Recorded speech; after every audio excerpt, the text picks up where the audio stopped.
भगवान ने पूतना को नहीं देखा, उसके पीछे पहला कारण, पूतना अपना रूप बदल करके आई है। अच्छा चलो, रूप बदलने में इतने नाराज तो नहीं होने चाहिए थे ठाकुर जी। खुद आप इतना रूप बदल बदल के भक्तों को दर्शन देने जाते हो, भक्त नाराज हो जाएं तो? ठाकुर जी कहेंगे रूप बदलने से मुझे इतनी दिक्कत नहीं थी। दूसरा कारण ठाकुर जी के गुस्सा होने का क्या है?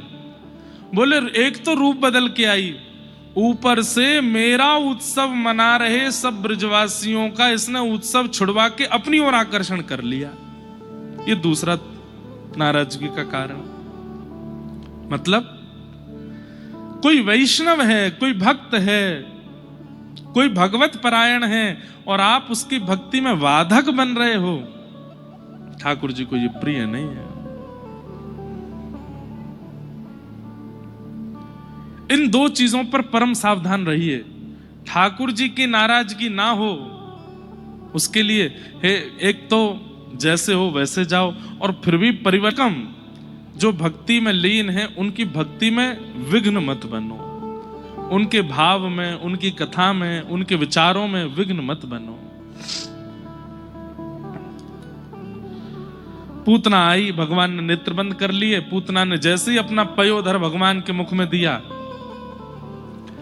भगवान ने पहले तो उसके दूध को पिया और तस्मिन् स्तनम दुर्जर वीर्यमद्बुलम घोरांकमादाय शिशोर्ददावथ गाढ़ं कराभ्यां भगवान् प्रपीड्यत प्राणैशमं रोषशमन्वितो पिबत्।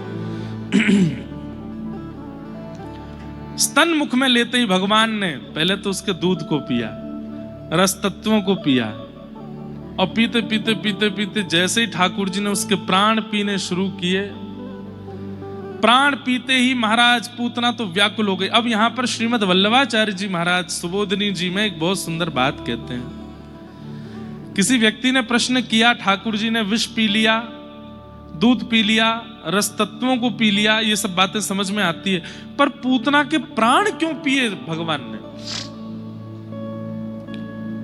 प्राण हरण किए जाते हैं और उसके लिए ठाकुर जी मुष्टिक प्रहार कर देते, पादप प्रहार कर देते, कुछ भी कर लेते, पर पयोधर से प्राणों को क्यों पी रहे हैं? तब महाप्रभु जी वर्णन करते हैं सुबोधिनी जी में, ठाकुर जी पूतना के प्राण नहीं पी रहे। तो बोले पूतना गोकुल आने से पहले असंख्य घरों में जाकर के असंख्य बालकों को मार करके आई है, और उन सब बालकों के प्राण हरण करने के कारण सबके प्राण पूतना के चित्त में बैठे हैं।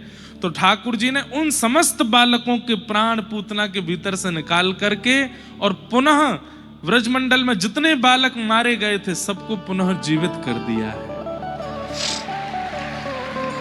सबका उद्धार किया। पूतना के प्राण नहीं पी रहे ठाकुर जी, उन बालकों के प्राण निकाले हैं। जब बहुत देर हो गई और पूतना के प्राण निकलने को होने लगे, अपने वास्तविक रूप में आ गई, सामुंच मुंचाल मित प्रभाषणी, ठाकुर जी को पकड़ करके कहने लगी, मुझे छोड़, मुझे छोड़, मुझे छोड़। हमारे पूज्य पिताजी कहते हैं कि 6 दिना के मुंचाल प्राण निकलने को होने लगे, अपने वास्तविक रूप में आ गई, सामुंच मुंचाल मित प्रभाषणी, ठाकुर जी को पकड़ करके कहने लगी, मुझे छोड़, मुझे छोड़, मुझे छोड़। हमारे पूज्य पिताजी कहते हैं कि 6 दिना के लाला बोल पड़े और पयोधर पकड़ करके बोले, मौसी जी हम पे तो ले, फिर बात छोड़े ना है। ये बात तो सत्य बंधु, या तो ठाकुर जी की पकड़ में आओगे नहीं, कितनी कथा सुन लो, कितने मंदिर है आओ, कितने ब्रजमंडल घूमे आओ, कितने गोवर्धन परिक्रमा कर लो, या तो उनकी पकड़ में आओगे नहीं, और उनकी पकड़ में आए गए तो कितने प्रयास कर लियो छोड़ के जा नहीं पाओगे, नहीं निकल पाओगे। इसलिए तब तक आनंद कर लीजिए जब तक पकड़ में आ नहीं रहे हो। अभी पता है स्थिति क्या है, मेरी भी और आपकी भी, हमने ठाकुर जी पकड़ रखे हैं, वो जहां जहां जाते हैं हम पीछे पीछे भग देते हैं।